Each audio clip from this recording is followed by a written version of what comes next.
നാളെ ശ്രീജേഷേട്ടൻ്റെ കല്യാണത്തിന് എടുത്തില്ല. ഞാനൊന്നുമില്ല, ശ്രീജേഷൻ്റെ അടുത്ത് പറഞ്ഞാലേ. നീലെന്നും പറഞ്ഞ അങ്ങനെ കല്യാണം മാറ്റി വയ്ക്കത്തൊന്നുമില്ല. അതല്ല, എനിക്കൊന്നും വയ്യ വരാം, കയ്യിലാണെങ്കിൽ പൈസയും ഇല്ല. കണ്ടവനൊക്കെ പൈസ കടം കൊടുക്കുമ്പോൾ ആലോചിക്കണം. എടാ കടം കൊടുത്താൽ വാങ്ങിക്കാനും പറയണം. എന്നാൽ കഴിഞ്ഞ ആഴ്ച മേടിച്ച 300 ഇങ്ങതാ. ഉപദേശം വിനീതാണെങ്കിൽ 10,000 രൂപ തരാറുണ്ട്. ചോദിച്ചില്ല. അവനാണെങ്കിൽ മൊത്തം ഒരു ആരാത്ത. നിനക്കെന്ത് പ്രാരാബ്ധ ഇല്ല? എനിക്ക് കടം കൊടുക്കാൻ അറിയൂ, പേടിക്കാന്ന് അറിഞ്ഞൂടെ. അത് ശരി, നീ എനീര് ബാ, ഇപ്പൊ തന്നെ പോയി ചോദിക്കാം. എവിടെ പോകും? ഒരു മരിപ്പുണ്ടായിരുന്നു. എന്താ ഏട്ടാ? അല്ല ഇച്ചിക്കൂടെ ഒരുങ്ങായിരുന്നു. വേറെ ഇല്ലായിരുന്നു. നീ അവനൊരു 10,000 രൂപ കൊടുക്കായിരുന്നു.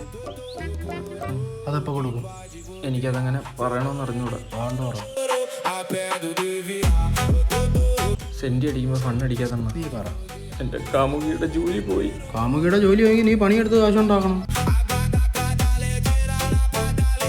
അതല്ലണ്ണ, കാമുകിയുടെ പട്ടി ജൂലി മരിച്ചു പോയി. അതെന്നെ പോലായിരുന്നു. എന്ത് കാശ് വാങ്ങിച്ചാൽ തിരിച്ചു കൊടുക്കത്തില്ല.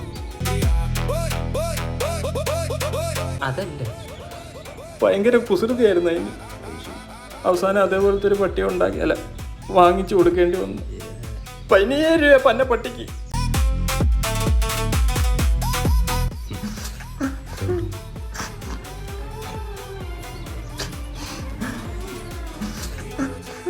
ഞാൻ അന്നേരം പറഞ്ഞു അവരുടെ അടുത്ത് ചോദിക്കണ്ടെന്ന്.